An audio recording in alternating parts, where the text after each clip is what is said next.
এভাবে নির্মমভাবে জাহিলি কায়দায় হত্যা করলো, কতটা মন মানসিকতায়, চিন্তায়, চেতনায়, নৈতিক মূল্যবোধের কতটা অবক্ষয় হলে আমরা সেখানে চলে যেতে পারি। প্রিয় উপস্থিতি, বলছিলাম এই মানুষকে, আদম সন্তানকে আল্লাহ রাব্বুল ইজ্জত সবচেয়ে বেশি সম্মানিত আর সুন্দর করে সৃষ্টি করেছেন।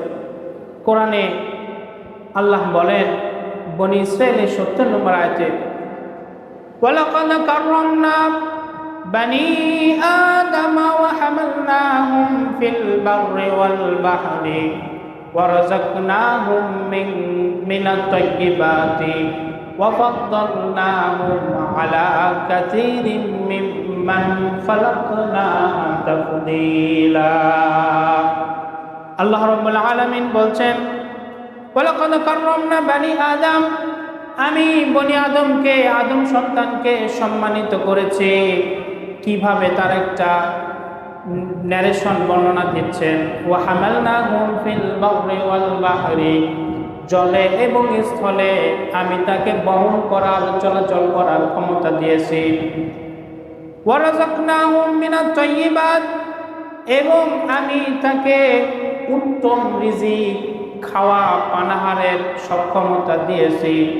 ওয়া ফাদ্দালনাহুম আলা কাসীরিম মিম্মান খালাকনা তাফদীলা, আর আসমান জমিনের ভিতরে বাহিরে যত সৃষ্টি জগৎকে আমি সৃষ্টি করেছি, ছোট বড় সবার উপরে মানুষকে আমি সম্মান আর শ্রেষ্ঠত্ব দান করেছি।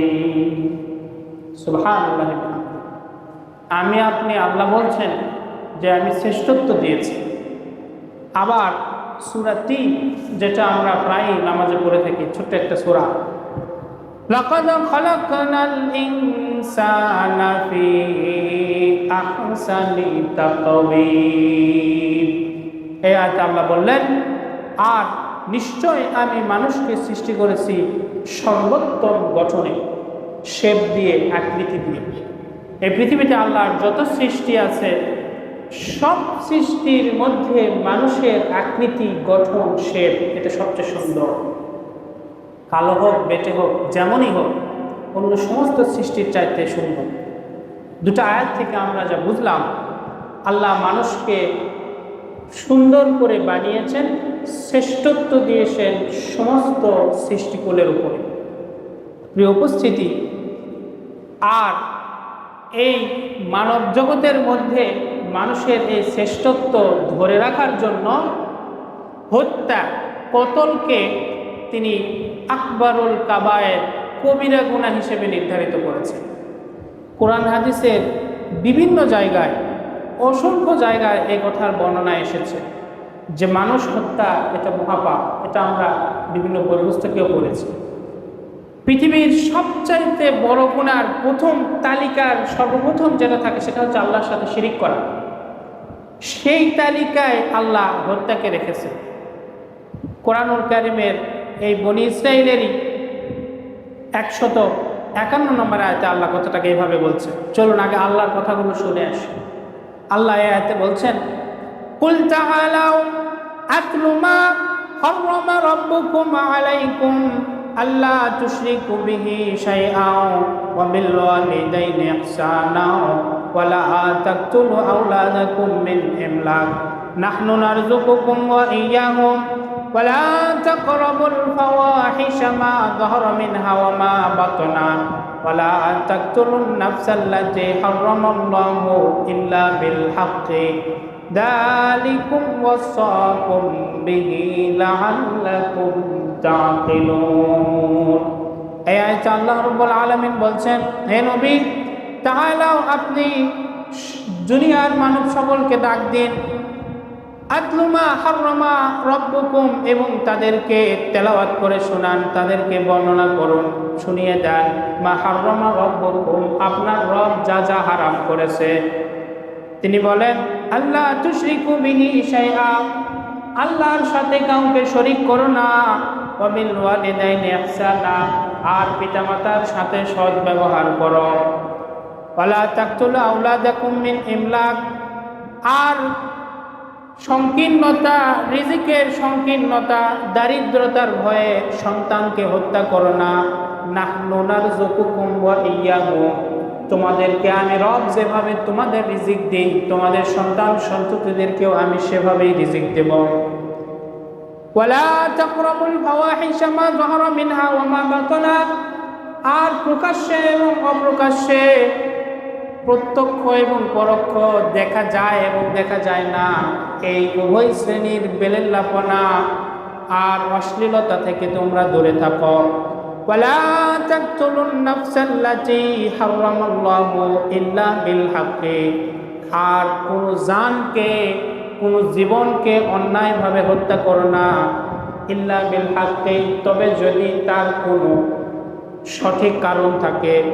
যালিকুম ওয়াসাকুম বিহি লাআল্লাকুম তা'কিলুন, আর এটা তোমাদের রবের পক্ষ থেকে নির্দেশনা, যাতে করে তোমরা সঠিকভাবে অনুধাবন করতে পারো।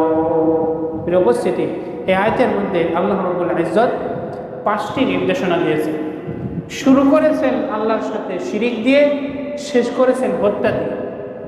আল্লাহ বুঝাইতে চায় এই পুরো পৃথিবীর সত্ত্বাধিকারী আমি রব, এর সাথে শিরিক করা যেরকম আকবারুল কাবায়ের সবচাইতে বড় গুনাহ, একই সাথে একটা জান, একটা মানুষকে হত্যা করা ঠিক একই রকম গুনাহ। মানুষের সম্মান আল্লাহ এভাবে দিয়েছে, হত্যা করা সবচাইতে বড় কবিরা গুনাহ সাব্যস্ত করেছে। প্রিয় উপস্থিতি, এই হত্যাটা যদি সাধারণ হয়ে যায়, এটা যদি জেনারেল হয়ে যায়, এটা যদি ফ্যামিলিয়ারাইজ হয়ে যায়, পরিচিত হয়ে যায়, তাহলে পৃথিবীতে এতদিন যে হাঙ্গামা দাঙ্গামা ছিল, সেটা সর্বশেষ যার করোনায় ব্যাপকতা লাভ করবে। সেটারই একটা নমুনা আমরা আমাদের দেশে দেখতে পাচ্ছি।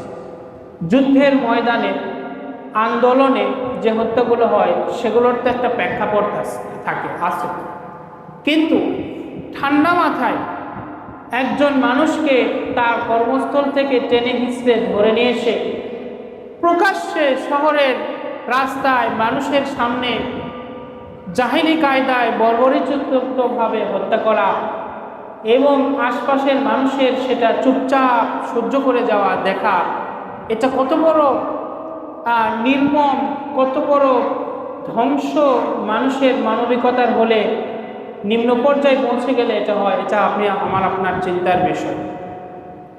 ধরে নিলাম যে যারা মেরেছে তারা খুব শক্তিশালী, অন্ধকারে মারলে আমরা বলতাম কিছু করার নেই, পরবর্তীতে বিচার হয় না। একটা মানুষকে সচক্ষে আমি দেখছি, এতগুলো মানুষ চুপচাপ থাকলো, পরে যা হয়ে হবে, কিন্তু আমরা এটা মেনে নিলাম কিভাবে? এর দ্বারাই বোঝা যাচ্ছে আমাদের নৈতিক অবক্ষয় সর্বোচ্চ পর্যায়ে পৌঁছে গেছে। আমাদের এই মেন্টালিটি থেকে দূরে সরে আসতে হবে, নতুবা আমাদের এই যে মানুষ হিসেবে আমরা বসবাস করছি, বেঁচে আছি, আমি আপনিও কিন্তু সেই অধিকারটুকু হারিয়ে ফেলব। আজকে হয়তো মনে করছি সেটা হয়েছে কোন সেই সুদূরে, আমার আপনার কি যায় আসে, কি ব্যথা, না, আমার আপনার দেশে সেটা হয়েছে। আমার আপনার মতো এই সংস্কৃতিতে বেড়ে ওঠা, আমার আপনার মতো এই বঙ্গভূমিতে বেড়ে ওঠা, একই সংস্কৃতিতে একই চালের ভাত খেয়ে একই রকম আবহাওয়ার মধ্যে বসবাস করে বেড়ে ওঠা মানুষরা এগুলো করছে। তার মানে আমার আপনার মধ্যেও এরকম মানসিকতা ছিটেফোঁটা আছে। প্রিয় উপস্থিতি, সেখান থেকে আমাদের বের হয়ে আসতে হবে।